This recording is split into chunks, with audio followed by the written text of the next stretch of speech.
Hi there, and welcome to Flip the Script Season 2, Episode 15, Multithreading, and why you should never ever do it around your core buyer and expansion selling, and what you should do instead.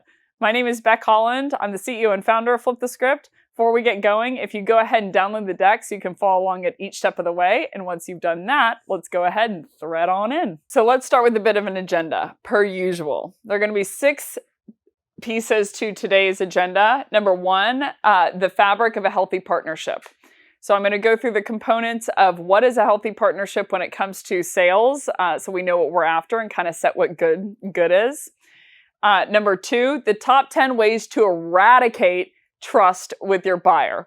So this is a really meaty list, and I actually learned quite a bit whenever I was studying about trust and different studies and pieces that go into that. But we're going to go through the top 10 ways that you can basically decimate trust with your buyer or with anyone really in general if you're looking to do it. So we know what to avoid. Number 3, we're going to go into a playbook on how to make your core buyer happy. Number 4, playbook on how to build rapport with them. Number 9, number 5, 9 ways to add value to your core buyer. And then finally, how to multi-thread once you have done the pre-existing 3. So let's jump in. Fabric of a healthy partnership. These are the 5 things that people are looking for whenever it comes to the selling process, really in general, but the selling process. That you've built rapport with them, meaning you really know who they are, you have added value to them, etc.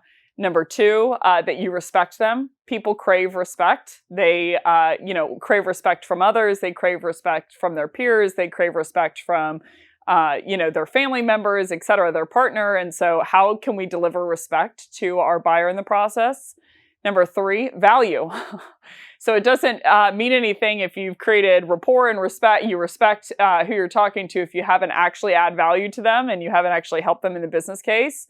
Number 4, they crave a seller that they can trust. I can think of a litany of people that I really, really trust, in terms of everything. I would give them my social security number. I would give them my bank account because I know that they would take care of me. And then I also can think of some sellers that to quote the Navy SEALs, I would trust you with my life, but I wouldn't trust you with my wife or my money.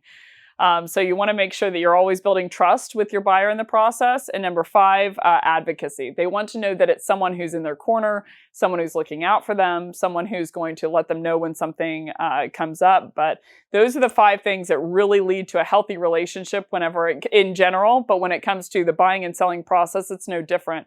You want to know that it's someone who's really in your corner, who will take back for you, who will add value along the way, and who will respect you while they're doing it.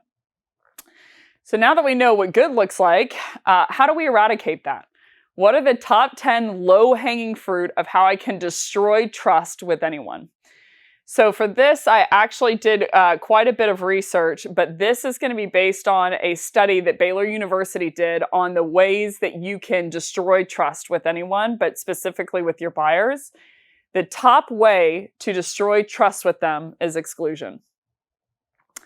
So if you want to lose trust with someone, you want to go around them. You want to exclude them from the conversation. You want to make a decision without them.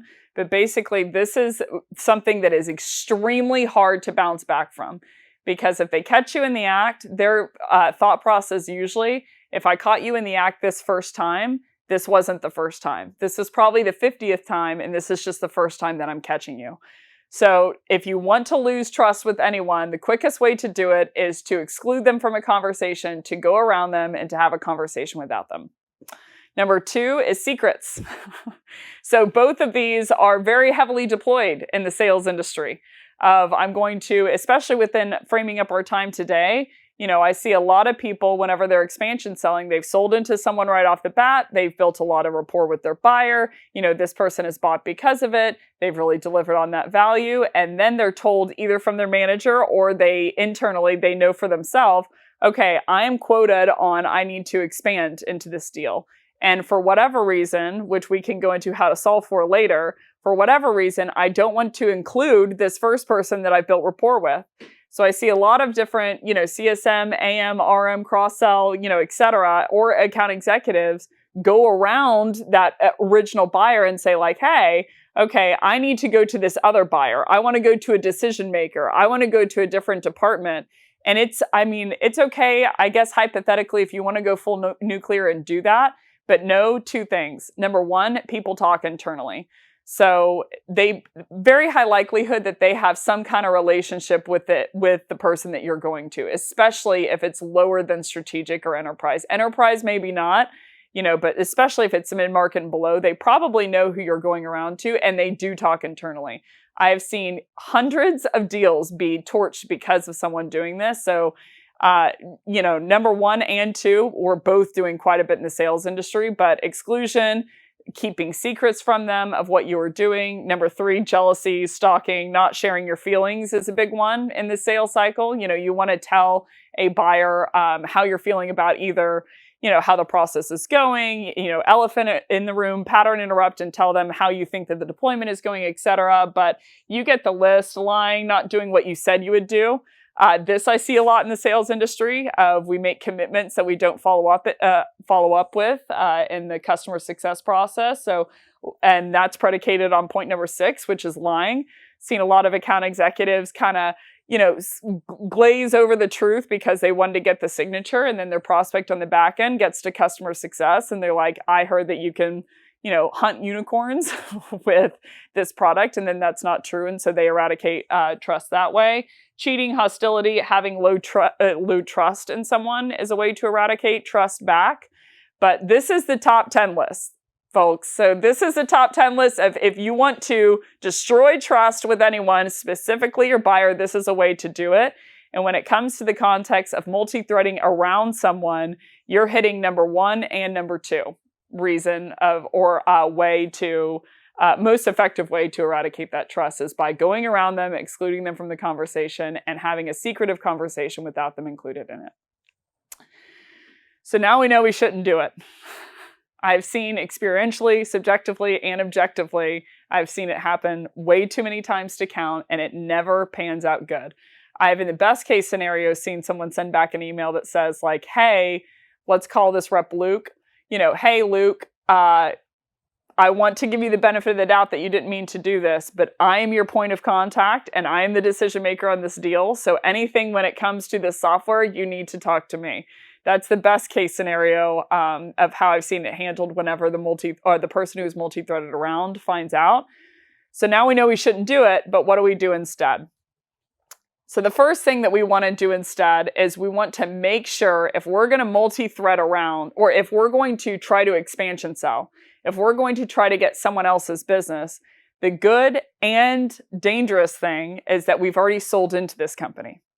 Meaning this company now, or some set of these users, is aware of how we perform. This is not a promise sale anymore. This is not a good potential sale anymore. This is, we have bought this product. We know what the effects were on my first department. We know what the deployment looks like. We know how well we're supported. We know how much of the truth the rep was telling. And so this is a much easier sale if you did very, very well. And it's a much more difficult sale if you are selling on smoke and mirrors. So the first thing you want to do in terms of expansion selling, and in a number of these sessions, I go in much more deeply of how you can do this, but the first thing you want to do is you want to make sure that your buyer is happy. Your core buyer is happy. So let's call the original point of contact that we were thinking about multi-threading around, but we didn't. Let's call her Linda. And let's call the second point of contact John, that we're going to sell, that we want to sell into for the expansion sell. So the first thing we need to do with Linda is we need to focus on how happy Linda is with our core purchase, so we can leverage Linda to then sell into John. So we need to focus on ease of deployment. This is a litany of things that can make someone happy. If you want to know more of these and what are the things that don't make people happy, for instance, NPS score, it's not necessarily a good metric, then you can go to the other session on expansion selling. I think it's the first session within this section. But basically what you want to focus on with Linda is how easy was it for her to deploy, my product or service? Did she get, how executable was it? Did she get the goal that she was looking to achieve? So if Linda was buying my product because she wanted more meetings, did she see an increase in meetings because of my product? Because that's going to make the expansion sell much easier. So you need to really focus there of like, how can I take this product and make it and turn it into something, that's really executable for Linda, so that at the drop of the hat, she can make sure that she's getting more meetings by the end of the day. Most companies don't do this, full disclosure. From my perspective, this is the only way to sell expansion sell, is making sure that someone gets the goal that they were after whenever they were seeking to hire you. So there's a lot of debate in the industry on impact sale. I'm coming into the industry and I'm a trainer, for instance. So it's like most people who buy me, are going to wonder, if I spend X amount of dollars, am I going to see X amount of increase in sales because I brought her on? And if so, that's just good old fashioned ROI math. I'm willing to buy her again. So I have been in a multitude of conversations already where people are looking for this impact sale. So, regardless of whether you sit on the side of the fence, if you agree that you can buy impact sale or not, that's what people are after. So if this is what people are after, if you give it to Linda, if you give it to this first buyer, if you really make sure that, yes, you're using your product, but really you got her the more meetings, even if it's off the sweat of your own back, like this is going to make Linda more than happy to refer you on to the next buyer, so that expansion selling is much easier on the back end. Delivering training that's towards their use case, that they're incurring a scalable results with your product. So it's one thing to do a one-time sale, where they see an initial uptick in meetings, but are they seeing a scalable uptick in meetings that they can continue to repeat that success? Are you delivering Linda quick responses to bugs with more than an apology? We all have problems. We all have bugs. Some of our tech doesn't work. All of our tech doesn't work at some point during the day. That's why we have, QA and different versions of our software. But you want to understand, when someone runs into a bug, instead of just not reaching out for several weeks and instead of just reaching out with an I'm sorry, are you reaching out with more than an apology and a way to fix this, even if it's the servers are down? Like, are we evaluating SLA, et cetera? Like, are you there during that process whenever your software goes down? Number 7, delivering proactive help through either some kind of best in practice manual or really wicked awesome onboarding. But are you delivering proactive help of things that they're going to need to know to deploy within your product? And number 8, are you delivering on the promises that you made in the sales cycle? So again, with building trust with your buyer, this is very, very paramount, that whatever you tell them, within the process, again, the quickest way to some of the quickest way to eradicate it is lying and not doing what you said you would do. So if you are making promises in the sales cycle, you want to make sure that you are living up to those promises in the back end. So now we know how to make our buyer happy. Let's go into how we can build rapport with our buyer because of that, on the back end of that. So number 1, I would say it's key that you have a reputation with your client or with Linda, that you are going to tell her the truth and that you are going to downsell her when appropriate. I'll give you a great meaty example. There's been a number of people who are interested in training. I have not launched yet. Okay, so this is before October 13th. I don't know. I don't want to time warp everyone here, but this is before October 13th. Before the launch, and I've had a number of people who are interested in, buying me as a consultant. This sounds like I work too hard, care too much. Wow, boohoo me. Anywho, I have told each one of them. I've jumped on a discovery call with them and said, hey, I have a free community coming out October 13th. So my suggestion is you should wait. Wait until that comes out. See these sessions and how they look. I know that you watch the first YouTubes, but that's just an indicator. So see how you like these sessions on the back end, number 1. And number 2, maybe you don't need to hire me. Maybe you see these sessions and these sessions are enough. The decks are going to be all there. They're going to be very, very meaty. So wait until the 13th, until this community launches. Watch all the videos, and there's a good chance that you can basically circumvent hiring me. You don't have to spend any money, and you basically can use that, to meet your needs. I have never seen a statement like that turn people around for that they wanted to buy me more aggressively than before. So you always want to downsell your prospects in the case scenario where you think that it's good for them. So I'll give you another example and then we can move on to the point. I'm working with a videographer right now who's shooting all of this right now. And I constantly hear him downselling me, telling me like, oh, you don't need 4 days to do this. You need 3 days to do this. Or, oh, you don't need 2 weeks to do this. You need only 1 week. Or, oh, you actually don't have to add this thing in. We can get it by doing this. And he's constantly downselling me. But what he's really doing, whether he knows it or not, is he's upselling me, because now I trust him. Now I trust him that he would save me money whenever push came to shove. So now I want to fork over all of my money because I know that he'll use it wisely. So downselling someone in the process can be a very, very quick way to build rapport with your buyer, and a quick way to really build that kind of trust that you're craving within the process. Number 2, understanding all of the goals of your buyer, not just ones that necessarily lead to your product and the outcome that you're looking for, but understanding all of the goals of your buyer and understanding all of the pain points of your buyer so that maybe you can help solve them along the way, regardless of whether they have to do with your product or not. And then the last one is check in regularly, not just when there's upsell potential. So you want them to know your face, not just know your face whenever you're looking for a check. So let's go through adding value to your core buyer. There are 9 different ways to do this in the selling process. And so if you want to hear more about this, then I go into this, I believe in season 2, episode 8 on 9 ways to add value to your core buyer. But basically, TLDR, I'm going to be very brief here, but send over relevant content to your prospect. Can be third party, doesn't have to deal with you. Number 2, sending over an idea of how to make things better for them. Maybe selling, makes product movement quicker, faster, easier, more seamless, etc. It's a free way, low time involvement for them to make their world a better place because of the idea that you sent over.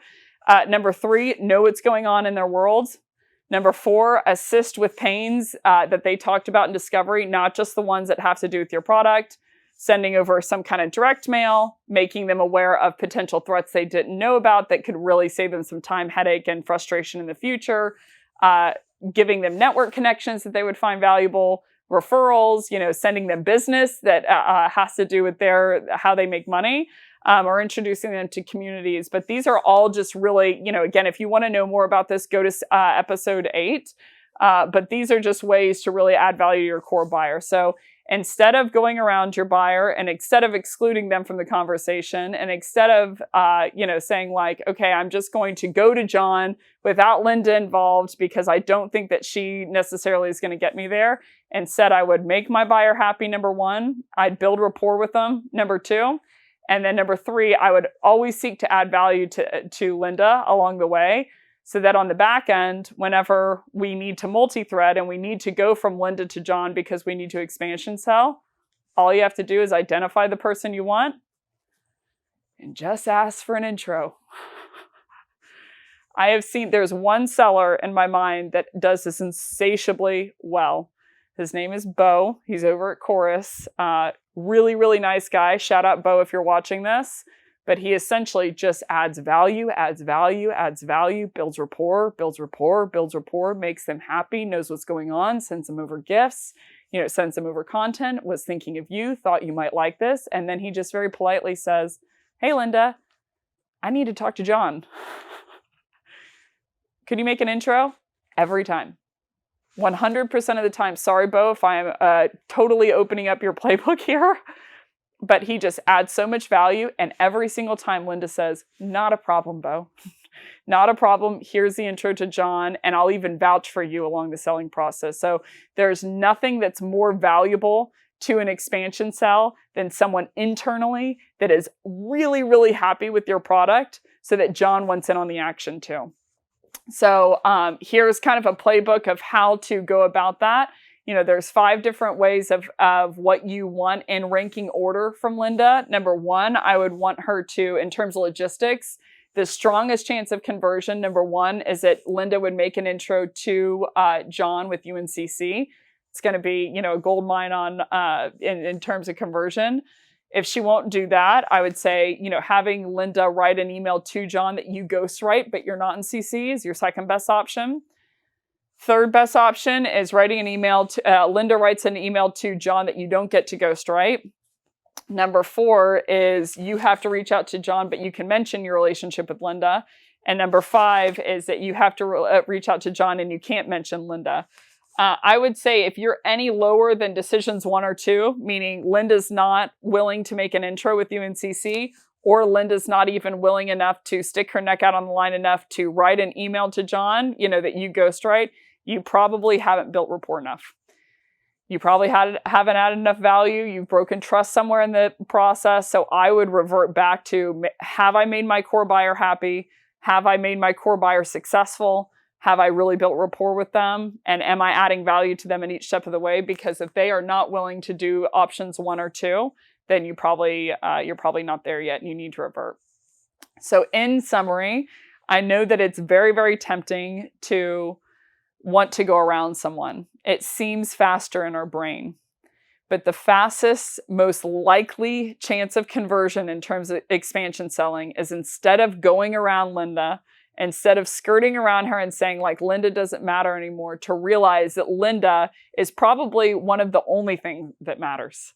She's one of the only people that matters to you in this process. So instead of focusing on, what are the perfect words of how I expansion sell or message that I send to John, or, how can I personalize to John to make John really want to buy, know that John most likely, especially below strategic, is going to go back to Linda and say, hey, this rep, is trying to sell into me. How is your experience? And at that point, you're going to have the earth-shattering realization for Linda that you went around her and that you didn't find value in her. So very, very dangerous to go around someone. We always need to lead with respect. We need to lead with integrity. We need to do what we say we're going to do. We need to not lie. We need to not go around people. And we need to not exclude Linda from the conversation, because Linda is one of the most important people for you in terms of expansion selling. That is everything. Thanks so much, everybody, for watching. If you like this session, want to hear more, then there are a bunch of different sessions on the website where you're at right now. If you really like this session, I would trust that you would go to Flip the Script on LinkedIn, tag me in your top 2 takeaways so I know what you want to hear more of. Either way, I hope you have a great rest of your day. Boop.